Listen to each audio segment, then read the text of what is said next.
네, 안녕하세요. 바른사회 시민회의 박주희입니다.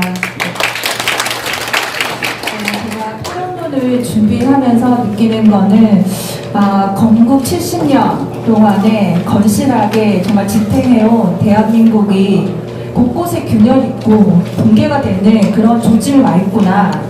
근데 다만 그런 부분들을 문재인 정부가 지금 위선과 그런 실수로 가리고 있다. 라는 것을 많이 느꼈습니다. 지난 문재인 정부가 집권하고 난 후에 국민들 뇌리에 박힌 게 촛불, 적폐, 김정은, 전 딱 이 세 가지가 떠오르더라고요. 마치 촛불 민심이 모든 국민의 민심인 양 포장했고요. 그리고 다른 사람의 생각, 자기가 좀 다르고 사실은 자기가 하고 싶은 정치에 걸림돌이 된다고 하는 그 세력들을 걸림돌을 받기 때문에 적폐로 몰아서 낙인을 찍어버리는 거죠. 그리고 김정은과 엄청나게 친한 척하면서 친분 과시를 하는데 마치 그게 비핵화라도 이룬냐 그렇게 연기를 하고 있더라고요. 근데 하지만 그런 연기가 그리고 또 실수가 이어지는 동안에 대한민국의 법치와 사회질서는 우리 정순인 교수님 말씀처럼 정말 끝까지 몰락하고 있는 심각한 상황인 것 같습니다. 첫 번째로 저 발제자심 그런 내용과 좀 중복되긴 하지만은 우리가 국가를 이끄는 힘의 균형이 삼권 분립이 훼손되고 있는 거죠. 입법부 흔들기, 현 정부가 원자력 공론화위원회라든가 아니면 남북 군사합의 비준무제 등등 국회를 무시하고 따돌리고 있습니다. 촛불 청구서를 들고 진 사람들, 그 세력도 마찬가지로 국회한테 이런 법안 만들어라 라고 해서 압박하고 나섰죠. 사법부 흔들기, 전국 법관회의가 이루어자마자 그 다음날 바로 민주당 여당에서 우리가 바로 실무에 착수하겠다. 그리고 탄핵될 법관 명단 리스트 작성되고 있다. 이런 식으로 얘기를 해버렸죠.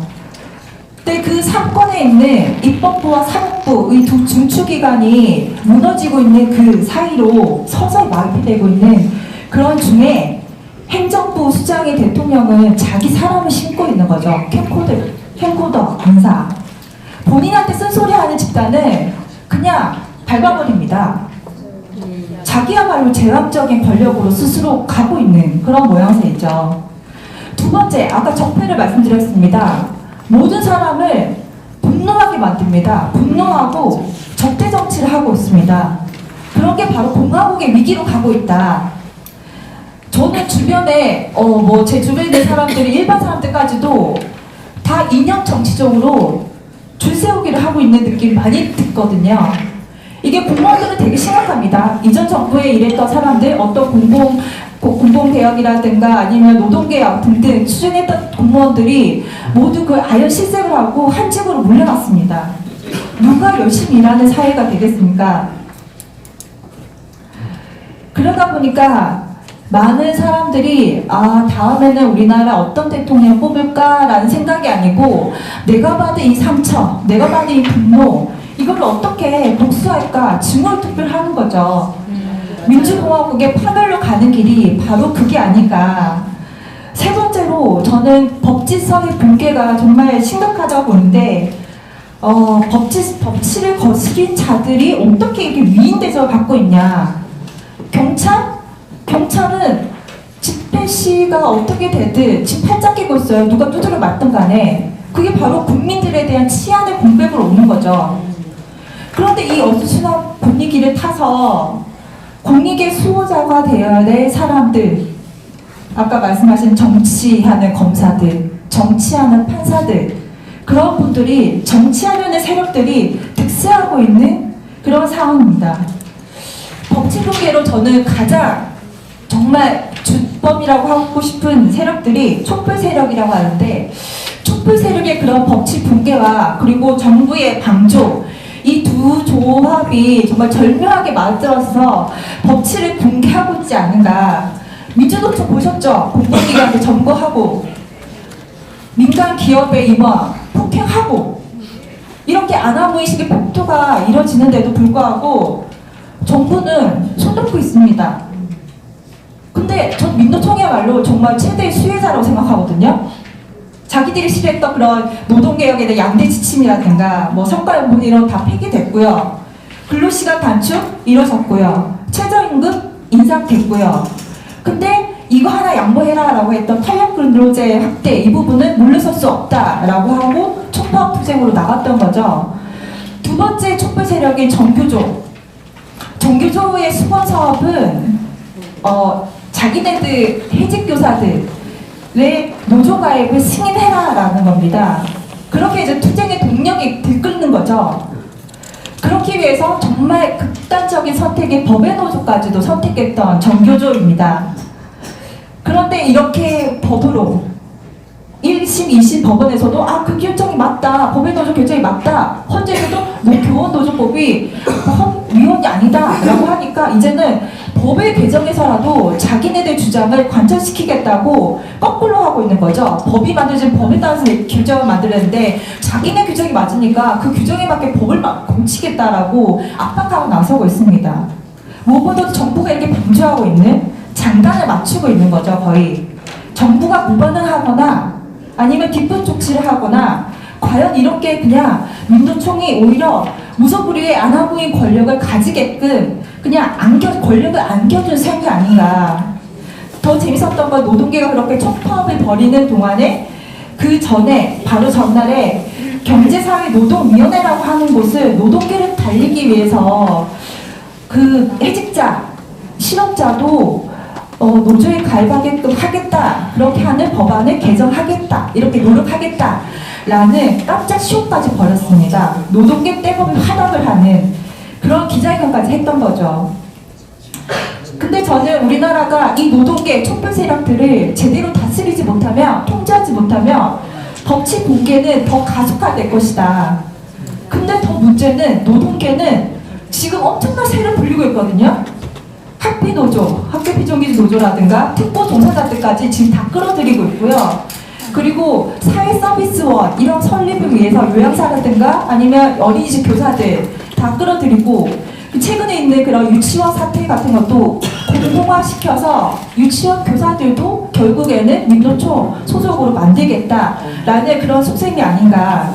그러니까 노동계와 정부의 싸움에서 노동계가 필승할 수밖에 없는 그런 구도로 가고 있습니다. 법제성 추락에 있어서 저는 한 가지 그 예시로 하나 이렇게 들고 싶은 거는 최근에 그 헌재에서 나왔던 G10법 결정에 대한 부분인데요. 각각 5월 말과 그리고 7월 말에 국회의사당 그리고 각급 법원 앞에, 원래 우리 G10법 11조에서는 그 헌재까지 포함했습니다. 그 헌법기관들 앞에서는 100m 앞까지 안에서는 그 집회 시위를 못하게 되어 있습니다. 근데 그게 헌법 불합치 결정을 받았어요. 근데 뭐 그 내용들은 나중에 이제 입법자가 판단해서 법률을 개정해라 라는 그런 취지였는데, 헌재 결정이 나자마자 법원들이 이 내용들을 그대로 다 받아들여서 다 그 집시법 위반자들을 무죄 판결을 다 내렸고요. 문제는 2009년도에 우리가 야간 5개 집회에서 헌법 불합치 판결 났던 거와 거의 이게 데자뷰가 됩니다. 그때 똑같이 헌법 불합치 판결이 났고 국회한테 빨리 입법을 해라 라고 했지만은 그 입법 시한도 되기 전에 이미 그 법원들이 모두 무죄 판결을 내렸고, 그리고 입법 불비가 됐고요. 그리고는 지금 야간 5개 집회는 전면 허용되는 그런 상황이 됐습니다. 그러니까 지금 국회 앞 그리고 또 이 각급 법원 앞에 5개 집회 시위는 거의 그냥 그 전철로 똑같이 간다고 봐야 되는 거거든요. 그러니까 제가 이 말씀 드리는 거는 국회 법원이라든가 그런 그 국회 법원 앞에 시위를 허용한다고 해서 우려하는 게 아니고, 지금 민노총이 얼마 전에 벌였던 그런 민노총의 그 압박하는 시위, 점령하겠다라고 하는 그 시위의 규모가 훨씬 커지고 있다. 이게 언젠가는 헌법기관들을 진짜 점령하는 그런 상태로까지 가는 건 아닌가, 입법 강력 상황에서 그런 게 우려가 됩니다. 그리고 마지막으로 말씀드리고 싶은 거는 그 여러분 다 아시겠지만은 그 정말 광화문 한복판에서 백두대낮에 그 김정은이 위인이라고 하고 나는 공산당이 좋다고 했던 그런 일들이 다 벌어졌잖아요. 그게 바로 국가보안법 7조 위반인 거죠. 근데 왜 현 정부는 이들을 그냥 저지하지 못하는 걸까? 왜? 정부조차도 오매불망 김정은 좀 내려와라 라고 하는 같이 이렇게 김정은의 답방을 원하는 그런 신세의 같은 입장이기 때문입니다. 근데 결국에는 이들이 원하는 거는 이렇게 무력화시키는 동안에 뭔가 이렇게 김정은을 외치는 이런 행위들을 그냥 아무렇지 않은데 무덤덤하게 만들어서 결국에는 나중에 국가보안법을 무력화시키고 사문화시키려고 하는 그런 계획으로 가고 있지 않은가. 근데 현 정부가 처음에 국정원 조직을 계획하겠다고 어떻게 개혁하겠다고 말해서 대공 역량을 축소시킨다라고 이렇게 했었죠. 아직 그 법안이 지금 국회에서 논의되고 있지만은 이 국가보안법이 무력화되는 이 분위기와 그리고 또 현 정부가 추진하려고 하는 그런 대공 역량의 위축 이 부분이 만나면은 대한민국 정체성은 정말 송두리째 흔들린다라는 걸 말씀드리고 싶고요. 앞에서 말씀드렸던 그런 공화국의 위기 상태, 그리고 사건 분립 훼손, 법질서 추락, 그리고 촛불 세력들이 왜 저렇게 난리치냐, 그리고 왜 그런 퇴직자들을 노조로 승인하라고 얘기하냐, 백두충성위원회가 왜 광화문 한복판에서 저러고 있냐. 저는 그게 다 나눠진 퍼즐처럼 보이지만은 그 모든 게 맞춰지면은 하나의 퍼즐을 만들어지는 거죠. 완성된 퍼즐. 대한민국 붕괴.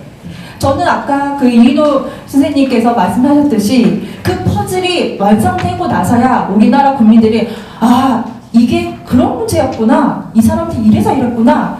뒤늦게 후회할 게 뻔하다고 생각합니다. 그런 의미에서 우리 모두가 자각해야 되지 않을까 생각합니다.